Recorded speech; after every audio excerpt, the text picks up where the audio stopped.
이제 리모델링이 끝나는 시점에서 여러분 앞에 보면 코로나와 함께라고 했는데 이제 위드 코리아 뭐 아마 위드 코로나 위드 코로나 뭐 여러분 그런 말 우리 옛날에 뭐 코로나 위드 코리아가 뭐야? 근데 이제 코로나와 함께라는 그런 말이잖아요. 그게 이제 시작이 되는 것도 우연의 일치가 아니라고 생각해요. 저희들이 딱 리모델을 시작했다가 딱 끝나는 시점에 위드 코리아라고 이제 코로나라고 코리아가 좋은가 봐요. 위드 코로나. 예. 저희들은 사실 앞날을 내다볼 수 없지만 주님께서 다 아시고 필요한 시점에 리모델을 시작하게 하셨고 또 필요를 공급하셨고 또 잘 마무리할 수 있게 은혜를 베풀어 주신 데 대해서 참 감사할 뿐입니다. 제가 처음 시작할 때 가장 감격적인 게 저희들이 재정적인 염려 때문에 참 그랬는데 처음 탁 스타트하는데 어느 노성도님이 $1,000짜리 금반지를 헌금에 넣으셨대요. 그걸 딱 보면서 주님이 함께 하시겠구나 그런 생각을 사실 했어요. 진짜 어떤 돈으로 따져서가 아니라 우리들의 마음이 거기에 이렇게 가 계시구나 하는 그런 표현이잖아요. 물론 나중에 $55,000인가 그렇게 하신 분도 계시다 그래요. 제가 많고 적음을 따는 게 아니라 그 마음이 여기에 있었구나 하는 것을 이렇게 보면서 굉장히 좀 감동이 됐었습니다. 우리 아마 재정 맡으신 형님들은 더 그런 걸 느끼셨을 거라고 생각이 돼요. 항상 그 책임감을 느끼시는데 그렇게 함께 해주시는 성도님들을 보셨기 때문에 참 그래서 오늘 이 자리가 있게 된 것 같습니다. 그렇다면 우리가 이 위드 코로나 시대를 어떻게 우리가 맞이해야 될까? 사실 엄밀한 의미에서 이 위드 코리아라는 이 말은요, 하나님이 허락하신 이 유행병에 대한 우리 인간의 방역 대책의 한계를 느끼고 항복한 정책이라고 저는 봐요. 무슨 말인지 이해가 되세요? 사람들은 최선으로다가 어떻게든지 간에 이 유행병을 막아보려고 여러 가지 대책을 지금까지 막 해왔어요. 우리나라뿐만 아니라 전 세계적으로 그래요. 그런데 안 되는 거예요. 해도. 그러니까 이제 할 수 없다. 그냥 코로나와 함께 가자. 항복한 거예요, 사실은요. 네. 전세적으로 더 이상 코로나하고 싸우다가는 이 경제가 폭망하겠다. 경제가요, 사람들이 배고프면요, 정권도 그냥 물러가라 그러고 막 그러는 법이에요. 이게 겁이 나니까 이제 더 이상 못하는 거예요. 그래서 어떤 절박감에서 어쩔 수 없이 택한 정책이라고 저는 그렇게도 생각이 됩니다. 그러나 우리 그리스도인들의 입장에서 위드 코로나의 시대를 맞이하면서 저는 세 가지 목표를 좀 이렇게 생각해 보았습니다. 첫 번째는 주님과 함께, 두 번째는 성도님들과 함께, 그리고 세 번째는 우리 주변에 있는 믿지 아니하는 이 사람들과 함께, 이 목표를 저희들이 가지고 이 코로나 위드 코리아 시대를 이제 맞이할 필요가 있다고 생각합니다. 첫 번째, 주님과 함께 하는 것은 어떻게 하면 우리가 주님과 함께 살아갈 수 있을까? 그것은 주님이 옳다고 하신 말씀대로 살아가면 우리는 주님과 함께 동행할 수 있습니다. 우리가 이미 드렸던 말씀인데 신명기 5장 26절부터 29절까지 보면 육신을 가진 자로서 우리처럼 살아계시는 하나님의 음성이 불 가운데서 바람을 듣고 생존한 자가 누구니까? 이 이스라엘 백성들이 율법을 받을 때 시내산 앞에 있어서 백성들이 모세에게 한 말이에요. 이제 당신은 가까이 나아가서 우리 하나님 여호와께서 하시는 말씀을 다 듣고 우리 하나님 여호와께서 당신에게 이르는 것을 다 우리에게 전하소서. 우리가 듣고 행하겠나이다 하였느니라. 28절에 여호와께서 너희가 내게 말할 때 너희 말하는 소리를 들으신지라. 여호와께서 내게 이르시되 이 백성이 내게 말하는 그 말소리를 내가 들은즉 그 말이 다 옳도다. 그래 모세야, 백성이 너한테 한 그 말은 진짜 다 옳다 라고 인정을 하셨어요. 하나님께서 인정하신 말이라면 얼마나 중요한 말이겠어요. 그죠? 다만 그들이 항상 이 같은 마음을 품어 나를 경외하며 내 모든 명령을 지켜서 그들과 그 자손이 영원히 복받기를 원한다. 하나님께서 옳다고 하신 네 가지 말씀이 있어요. 가까이 나가서 하나님께 가까이 나가는 삶. 우리가 하나님을 가까이 하는 이 삶은 구약 시대에는 모든 사람이 하나님 앞에 가까이 나갈 수가 없었어요. 모세가 가까이 나갈 수 있었고 레위 자손이 가까이 나갈 수 있었고 나머지 사람들은 감히 하나님 앞에 가까이 나갈 수 없어요. 그런데 지금 신약 시대에 우리는 모든 믿는 성도님들이 제사장으로서 왕 같은 제사장으로서 거룩한 제사장으로서 하나님 앞에 가까이 나갈 수 있는 그런 특권을 주셨어요. 그래서 저희들이 오늘 아침에도 이렇게 하나님 앞에 가까이 나가는 삶을 이렇게 나오게 되고 살게 된 거예요. 두 번째로는 그 음성을 듣는 삶. 우리가 매일같이 매일의 삶 가운데 하나님께서 우리들에게 개인적으로 해주시는 그런 말씀을 듣는 그런 삶. 이것이 하나님께서 옳다 이렇게 얘기하셨어요. 뿐만 아니라 이제 그 들은 말씀에 대해서 우리들이 듣겠나이다 순종하는 삶. 그리고 이제 우리가 그런 순종하는 가운데 그것을 우리가 전하겠나이다. 다른 사람들에게 하나님 말씀을 이런 전하는 이런 삶. 이것이 주님과 함께하는, 그것이 하나님께서 옳다고 인정하신 삶이에요. 이제 우리는 이 위드 코리아, 그동안에 어떤 면에서 우리들의 마음을 많이 코로나 많이 위축시키고 뭔가 이런 것들을 알면서도 우리들의 삶에 대해서 위축되어 있던 이런 것에서 이제 우리는 다시 하나님과 함께 나의 삶이 주님과 함께하는 이런 삶으로 우리의 삶이 이제 바뀌어가야 될 거예요. 내가 지금까지 드렸던 하나님 앞에 이 예배의 자세라든지 이제 또 하나님의 말씀을 가까이 하고 매일 주님과 동행하는 말씀을 듣고 기도하는 어떤 이런 삶에 있어서 우리들이 다시 정비하고 우리가 이 외적으로 이런 리모델링만 한 것이 아니라 우리들의 내적인 영적인 리모델링이 우리에게도 필요할 것입니다. 두 번째는 성도들과 함께하는 삶입니다. 어떻게 하면 성도들하고 함께할 수 있을까요? 우리가 서로 사랑함으로 함께할 수 있고 서로 연합함으로 함께할 수가 있습니다. 요한복음 13장 35절에서 주님이 이렇게 말씀하셨어요. 너희가 서로 사랑하면 이로써 모든 사람이 너희가 내 제자인 줄 알리라. 어떤 그 분이 이런 얘기를 했어요. 만일 각각의 그리스도인이 다른 그리스도인에게 사랑을 보여주지 못한다면 세상 사람들은 그가 그리스도인이 아니라고 판단할 권리가 있다. 우리가 서로 사랑 안 하면요, 세상 사람들이 저것들이 무슨 예수 믿는 사람이야 라고 판단할 권리를 주는 거예요. 어떤 분이 이 말씀을 그렇게 얘기를 하셨어요. 두 번째로는 우리가 서로 하나가 돼야 돼요. 요한복음 17장 21절에서 주님이 이 유언과 같은 기도를 지금 하시죠. 아버지여, 아버지께서 내 안에 내가 아버지 안에 있는 것 같이 그들도 다 하나가 되어 우리 안에 있게 하사 세상으로 아버지께서 나를 보내신 것을 믿게 하옵소서. 예수님은 우리의 가슴을 찌르는 진짜 심오한 이런 말씀을 지금 하고 계신 거예요. 세상 사람들이 우리 그리스도인들이 하나됨의 실체를 보지 못한다면 아버지가 아들을 보내셨다는 것과 예수님의 주장이 사실이라는 것과 기독교가 진리임을 믿을 것이라는 것은 기대할 수 없다.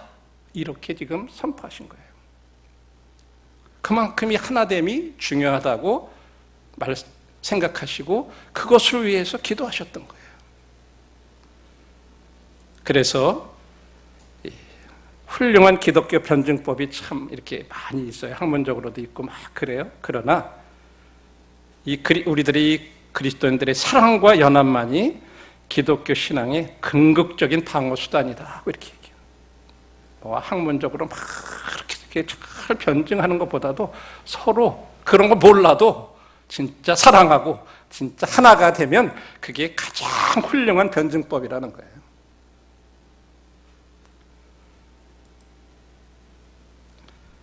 우리 그리스도인들이 함께하는 것을 막는 가장 큰 요인은 하나 되지 못하는 것, 불일치, 분열이에요.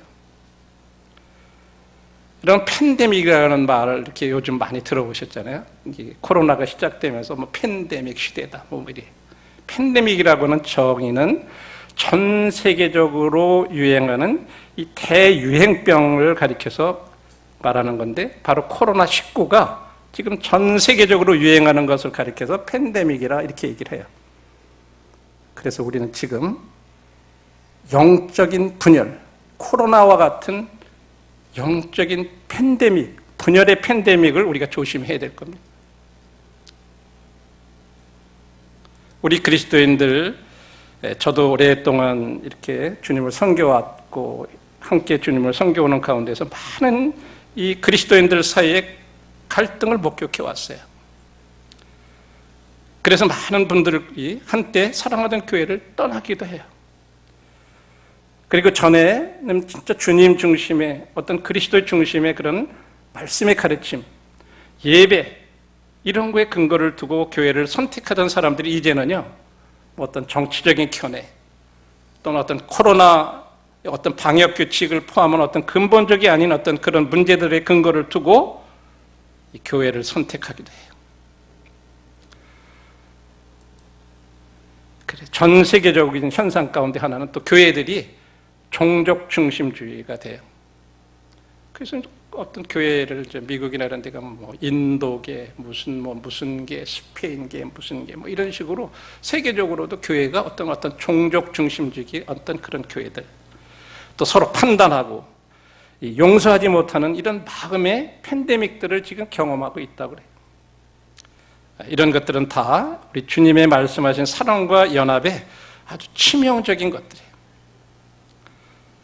우리 지역교회 안에서도 어떤 가족 중심의 어떤 그런 현상들, 격려보다는 서로 판단하는 것들, 용서하지 못하는 어떤 영적 불화의 요인이 되는 이런 요인들을 우리들이 경계를 해야 할 것입니다. 우리들이 어떤 비본질적인 문제들에 대한 우리 그리스도인들 사이의 논쟁이 증가한다고 하는 것은 일시적인 현상처럼 보이지 않습니다. 이건 사단에 의해서 어떻게 보면 사단의 전략에 우리들이 놀아나는 거예요. 이런 것들은 우리 그리스도인들의 간증을 해치게 되고 믿지 않는 사람들로부터 오히려 조롱을 받게 되고 먼저 나도 좀 믿어보겠다, 믿어보고 싶었다 하는 어떤 믿으려고 하는 사람들에게도 야, 내가 괜히 교회 갔다가 아유, 저 사람들처럼 저렇게 막 싸우고 서로 뭐 그런 상처를 받지는 않을까? 어떤 그런 의구심을 갖게 해준다고 하는 거예요. 이게 사단의 전략이에요. 성경에서 계시록 12장 10절에 보면요, 사단은 형제를 송사하는 자라, 참소하는 자다 이렇게 얘기를 하고 있어요. 그래서 이 사단의 목표는 교회를 분열시키고 사람들이 복음을 믿지 못하게 하는 것이 사단의 전략입니다. 요한일서 3장 10절에 그래서 이렇게 말씀하셨어요. 이러므로 하나님의 자녀들과 마귀의 자녀들이 드러나나니 무릇 의를 행하지 아니하는 자나 또는 그 형제를 사랑하지 아니하는 자는 하나님께 속하지 아니했다. 그리고 우리가 서로 사랑하지 못하면 이것은 어떻게 보면 우리가 마귀의 자녀처럼 행동하고 있다고 하는 거예요. 그래서 저희들에게 너희들은 마귀에게 틈을 두지 말라 이렇게 말씀하고 있어요.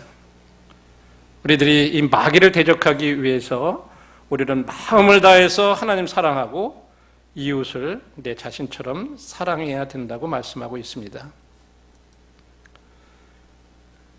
갈라디아서 5장 14, 15절에서도 온 율법은 네 이웃 사랑을 내 자신과 같이 하라 하신 한 말씀에서 이루어졌나니 만일 서로 물고 먹으면 피차 멸망할까 조심하라. 그래서 우리들이 첫 번째 조심해야 될 일은 이런 이 사랑과 연합을 해치는 어떤 이런 사단의 전략에 우리가 놀아나지 않도록 조심해야 된다고 하는 것입니다. 두 번째로는 우리는 서로 의견이 다를 수 있어요. 똑같은 것을 보고 해도 서로 간에 다른 견해를 가질 수 있어요. 그러나 중요한 것은 그런 서로 다른 견해나 의견 가운데서도 하나 되는 것. 이게 필요한 거예요. 우리는 그것을 성경적으로 이렇게 살펴볼 수 있는데 로마서에서 보면 바울 당시에 로마서에 보면은 로마의 구약 성경에 나오는 어떤 부정하게 여기는 이런 유대인들이 부정하게 여기는 그런 음식들, 식물들이 있었어요. 또 절기를 지키는 문제들이 있었어요. 근데 이것이 이제 이방인인 이 로마에 와가지고 복음이 전파돼가지고 거기에 이렇게 그 이방인들 가운데 이제 주님 앞에 돌아온 사람들이 있어요. 이제 그런 문제로 인해서 유대인들과 이방인들 사이에 이 어떤 것씩은 먹어야 된다, 먹지 말아야 된다. 근데 이방인들은 그런 거하고 아무도 상관이 없거든요. 그러다 보니까 거기에서 많은 어떤 의견의 차이들이 일어난 거예요. 오늘날도 어떻게 보면 이런 그 당시에 있었던 그런 문제와는 달리 오늘은 어떤 대부분 오늘날은 정치적인 문제라든지 어떤 오늘날 현실적으로는 어떤 코로나에 대한 이런 반응이라든지 아마 어쩌면 그보다도 더 큰 문제인지도 몰라요.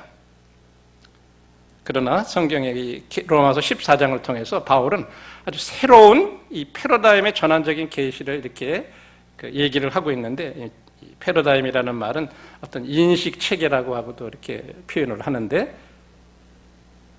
어떤 걸 말하고 있냐면 그런 음식이라든지 절기라든지 그런 거 지키고 안 지키고 그런 게 중요한 게 아니라 성경의 일차적인 진리를 희생하고는 참된 사랑과 연합을 이룰 수 없다. 이것을 지금 얘기해 주고 있는 거예요. 로마서 14장에서. 또 그것은 사랑과 연합은 2차적인 문제에 대한 개인적인 기호를 희생할 때 이룰 수 있다. 이것을 말씀해 주고 있어요. 로마서 14장에서요. 우리 이것을 지금 우리들이 직면하고 있는 여러 가지 문제들에 대해서 이 말씀, 이 원리를 우리들에게도 적용할 필요가 있습니다. 14장 1절에 보면 이랬어요. 믿음이 연약한 자를 너희가 봤되 그의 의견을 비판하지 말라. 다른 말로는 의견에 대해서 어떤 말다툼을 하지 말라는 말이에요. 그들의 생각이 옳으냐 그러냐에 관해서 논쟁하지 말라고도 어떤 성경에는 그렇게 번역이 되어 있어요. 사랑이라고 하는 것은 도매급 동의를 요구하는 게 아니에요. 그냥 우리 모두 그래 해야 돼. 이런 거를 요구하는 게 사랑이 아니에요. 우리는 서로 의견이 다를 수 있다고 하는 거예요. 그러나 그런 중에도 우리가 하나가 되어야 된다고 하는 거죠. 3절에서는 먹는 자는 먹지 않는 자를 업신여기지 말고 먹지 않는 자는 먹는 자를 비판하지 말라. 이는 하나님이 그를 받으셨음이니라. 이 말씀 속에 바울은 마찬가지로 그리스도 중심의 사람들이라 할지라도 서로 다른 신념, 분별 이런 걸 가질 수 있었고 때로는 그것이 다른 믿음의 행동을 할 수 있다고 지금 강조해서 말하고 있는 거예요. 먹는 사람, 먹지 못한 사람 서로 비판하지 말라는 거예요. 어떤 사람은 5절에 이 날을 저 날보다 낫게 여기고 어떤 사람은 모든 날을 같게 여기나니 각각 자기 마음으로 확정할지니라. 우리는 이런 비본질적인 문제에 대해서 서로 다른 입장을 취할 수는 있어요. 그러나 우리의 의견보다도 사랑을, 연합을 더 소중히 여길 때 우리가 하나님께 영광을 돌릴 수 있다고 하는 거예요. 우리가 어떤 믿음의 이런 확신과 선한 양심을 가지고 있는 한 하나님은 우리들이 이런 비본질적인 문제에 대해서 서로 다른 의견을 가진 양쪽 사람들을 다 인정하시는 거예요. 이게 말씀의 가르침이에요. 너가 옳다, 네가 옳다 이렇게 말씀하시는 게 아니에요. 이런 비본질적인 문제들에 대해서는. 그래서 여기 지금 이 음식을 먹는 거, 이 구약의 어떤 율법에 그만 어떤 식물을 먹는 사람이나 먹지 않는 이런 사람들을 하나님이 다 기뻐하실 수 있었다면요, 오늘날 우리들이 현실적으로 뭐 백신 맞기를 택한 사람들이나 맞지 않기를 택한 사람들이나 혹은 마스크를 쓰기를 택한 사람들이나 쓰지 않기를 택한 사람들이나 양쪽 다 기뻐하실 수 있지 않겠어요? 이게 비본질적인 문제들이에요. 아프리카의 그 남아공에 있는 최문수 선교사님이 최근에 말라위를 방문을 했는데 거기 가서 자기는 마스크를 쓸 수가 없었대요. 왜? 아무도 안 쓰고 있으니까. 자기만 이렇게 쓰고 있으니까 이상한 사람이 되는 거예요. 왜? 너무 가난해서 마스크는 그들에게 사치품이라는 거예요. 우리에게는 뭐 당연한 일인데 그들은요, 내가 당장 먹고 하루 끼니가 없어가지고 그런데 무슨 마스크 쓰는 게 뭐 코로나로다가 어떻게 되는 건 아예 상상, 뭐 그런 것 때문에 마스크하고 연결을 자체를 못하는 그런 환경도 있다는 거예요. 우리가 그거, 야, 말라위 사람들 그 진짜 형편없다, 코로나인데 마스크도 안 쓰다, 우리가 그렇게 판단할 수 있겠어요? 그 형제님이 거기 가가지고 자기가 부끄러워서 마스크를 벗었대요. 그러면서 내가 뭐 여기서 코로나로 인해 가지고 뭐 어떻게 되더라도 이 성도들과 내가 함께 가야 되겠다 그래가지고 그런 글을 올리셨어요.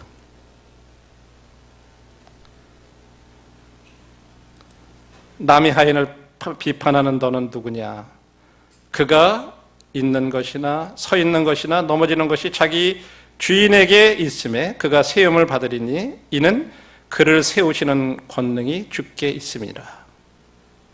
우리가 다른 사람들을 판단하고 비판하는 것, 그것은 하나님께서 우리에게 야, 너가 나냐? 너가 하나님이냐?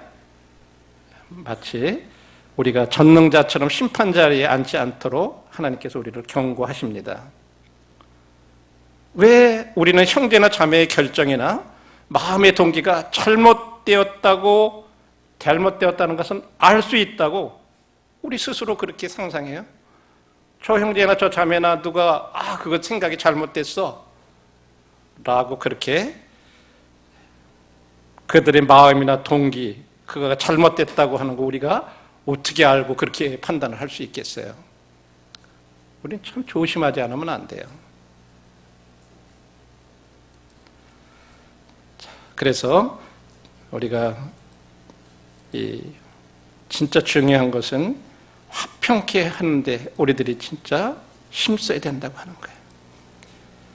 이제 로마서 14장 12, 13절에서는 이러므로 우리 각 사람이 자기 일을 하나님께 직구하리라. 그런즉 우리가 다시는 서로 비판하지 말고 도리어 부딪힐 것이나 거칠 것을 형제 앞에 두지 않도록 조심해라. 우리들이요, 최종적으로 나중에 네가 옳으니 내가 옳으니 어떤 그런 거 답변을 하지 않을 수도 있겠지만 우리들이 피차 간의 관계에 대한 이 문제에 대해서는요, 최종적으로 하나님 앞에 우리가 답변을 할 날이 있다고 하는 거예요. 내가 그 형제, 내가 그 자매와 어떤 관계를 유지했느냐, 여기에 대해서 우리 입으로다가 하나님 앞에 최종적으로 알아야 된다고 하는 거예요. 우리끼리는 안 할 수도 있어요. 우리는 이것을 마음 가운데 둬야 된다고 하는 거죠. 그래서 그러므로 우리가 화평의 일과 서로 덕을 세우는 일을 힘쓰나니 내게 있는 믿음을 하나님 앞에 스스로 가지고 있으라. 자기가 옳다는 바로 자기를 정죄하지 아니하는 사람이 복이 있다. 여러분, 형제자매님들, 이 화평과 덕을 세우는 일은요, 자연스럽게 그렇게 오는 것이 아닙니다. 이것은 성령의 능력으로 역사하시는 이 성령의 역사가 요구가 되는 일이에요. 저희들 스스로 진짜 우리가 할 수가 없어요. 우리 각자가 진짜 성령에게 굴복할 때, 우리 안에서 성령의 역사가 일어날 때, 그때 이루어지는 일들이에요. 그것이 안 된다는 말은 거꾸로 얘기해서 우리가 성령에 굴복하지 않는 삶을 살고 내 육신을 대로 살아간다는 그런 말이기도 해요. 우리가 이제 서로 사랑과 연합을 하기 위해서 우리들이 해야 될 몇 가지 그런 조치라고 그럴까요? 단계를 한번 생각해 보면 첫 번째로는요, 야고보서 1장 19절 말씀대로 듣기는 속히 하고 말하기는 더디하며 성내기도 더디할 때, 우리 입과 귀가 있는데요, 이 듣는 것은 빨리 듣되 말은 느리 하라고, 더디하라는 거죠. 근데 우리 판단하기가 쉽잖아요. 막 듣고 나면 그래 어떻게 한 것 같으니 바로 말이 되는 거예요. 그러지 말라는 거죠. 그리하면 또 화내는 것도 더디하면 놀라울 정도로 사랑과 연합을 촉진하게 될 것이라고 하는 것입니다. 두 번째, 어떤 일에 동의가 되지 않을 때 가능하면 직접 만나서 얼굴을 보고 얘기하라는 거죠. 공개적으로 피차 갈라서지는 말라고 하는 거예요. 막 그냥 싸우고 이래가지고 갈라서지 말라. 가서 직접 대면해서 얘기하라고 하는 거죠. 세 번째로는 우리 교회의 사랑과 연합에 대한 기대를 높이라고 하는 거예요. 우리도 그렇게 될 수가 있다. 우리 교회도 사랑과 연합을 할 수 있다. 그러나 교회의 사랑과 연합이 자연스럽게 혹은 쉽게 이루어질 것이라고는 기대는 낮추라고 하는 거예요. 자연스럽게 그냥 가만히 있어도 될 것이다, 그렇게 생각하지 말라는 거예요. 우리는 아까 말한 대로 화평케 하기를 힘써야 돼요. 그리고 어떤 분열의 원인 제공을 하는 것이 진짜 우리들의 마음 가운데 느껴지고 깨달아질 때는 그런 거 회개하고 이제 다시 화평케 하는 자가 되는데 전념하라고 하는 것입니다. 그리고 다섯 번째는 교회 인도자들과 대화하라고 하는 거죠. 문제들에 대해서 솔직하게 설명하고 이런 건 좀 이런 것 같습니다. 저희들은 좀 이렇게 생각이 됩니다. 그러면 어떻게 제가 이 사랑과 연합하는 일에 도움을 드릴 수 있을까요? 이런 자세로 서로 대화하라는 거예요. 앞선 인도자들은 또 기꺼이 그런 것들을 들을 준비가 되어 있어야 된다고 하는 거예요. 내가 이 얘기했다가 나는 완전히 이제 여기서 찍혀서 아무것도 못해. 내가 차라리 잠잠한 게 좋아. 이런 분위기가 되면 아무도 나와서 얘기 안 하는 거예요. 그럼 피차 책임이 있는 거예요. 그래서 우리들의 교회가 서로 대화가 되는 그런 장이 되어야 될 것입니다. 또 마음의 상처를 준 사람들을 위해서 기도하는 거예요. 그렇게 함으로써 그 형제 자매와 나와의 관계를 변화시키라고 하는 것입니다. 한 번 낙인 찍은 사람은 그냥 두고두고 평생 낙인을 찍어서는 안 돼요. 그런 우리들의 관계들이 돼서는 안 되는 것입니다. 우리에겐 다 연약함이 있잖아요, 형제 자매님들. 또 때로는 오해 때문에 그런 일들이 일어나기도 해요. 상대방 전혀 그렇게 아는 가운데서 어떻게 했는데 나는 또 그렇게 받아들일 수도 있고, 나는 진짜 어떤 의도적이 아니었지만 또 상대방들은 그런 상처를 입을 수도 있고, 여러 가지 상황들이 다른 거예요. 그래서 우리들이 어떤 내 마음에 어떤 상처를 받았다면 그분을 위해서 기도해 드려야 돼요. 그렇게 되고 기회가 되면 대화를 통해서 그 형제 자매의 관계를 변화시켜야 됩니다. 그다음에 교만을 버리고 참으로 겸손한 자가 되게 해달라고 하나님의 도우심을 구해야 됩니다. 우리들이 이제 서로 하나 될 수 있는 이 참된 연합의 기초가 뭐냐, 근거가 뭐냐? 첫 번째는요, 상호간에 예수님에 관한 주요한 진리를 믿어야 돼요. 두 번째로는 1차적인 신앙보다 2차적인 문제들을 내세우는 일을 거부해야 됩니다. 우리들은 1차적인 진리, 이것이 중요하게 생기지, 거기에 2차적으로 뭐 방법적인 거, 어떤 거, 이런 것들, 그런 것들을 막 전면에 내세우지 않도록 그렇게 해야 된다고 하는 거예요. 그리고 이제 예수님과 다른 사람들에 대한 진심 어린 사랑을 나타낼 때, 그리고 성령의 그런 역사적인, 초자연적인 역사가 있어야 된다고 하는 거죠. 이런 부분들을 생각하면서 우리는 성도들과 함께 사랑하고 연합하는, 성도들과 함께하는, 그것을 방해하는 어떤 사단의 전략, 이런 것들을 우리들이 진짜 알고 우리들이 이제 이 리모델링과 더불어서 이 함께 우리들이 영적인 이 성도들과 함께하는 이런 부분들에 대해서 생각해야 될 것입니다. 그리고 이제 세 번째로 주변의 세상 사람들과의 관계를 세상 사람들과도 이제 함께 해야 됩니다. 그래서 우리들은 지금 이런 것들을 그동안에 함께 모이지 못했지만 우리 관계전도라 그러죠. 서로 찾아가고 서로 알아보고 관심을 가져주고 요즘 몇 성도님들이 이런 일들을 열심히 잘 하고 계신 걸 봐요. 또 우리는 이제 새로운 시대에 코로나 시대에 유튜브 전도라는 이런 말이 생겨났어요. 그래서 이제 녹화를 해가지고 그것을 전달을 하고 이렇게 해가지고 복음을 들을 수 있는 만나지 못해도 그래서 이제 우리들이 이제 결론의 말씀을 드리고 마치겠습니다. 우리들이 이제 예배당 리모델링 했는데 외적인 그런 것뿐만 아니라 우리들이 이런 내적인 이런 영적 리모델링도 저희들에게 필요하다고 생각해요. 위드 코리나 시기에 맞춰서 이제 우리가 함께 주님과 함께 하고 성도들과 함께 하고 세상 사람들과 함께하는 이런 영적인 리모델링을 우리도 함으로써 어떤 이런 분열의 팬데믹을 우리들이 종식하는 어떤 그런 앞으로의 저희들의 삶이 되었으면 좋겠습니다. 네, 감사합니다.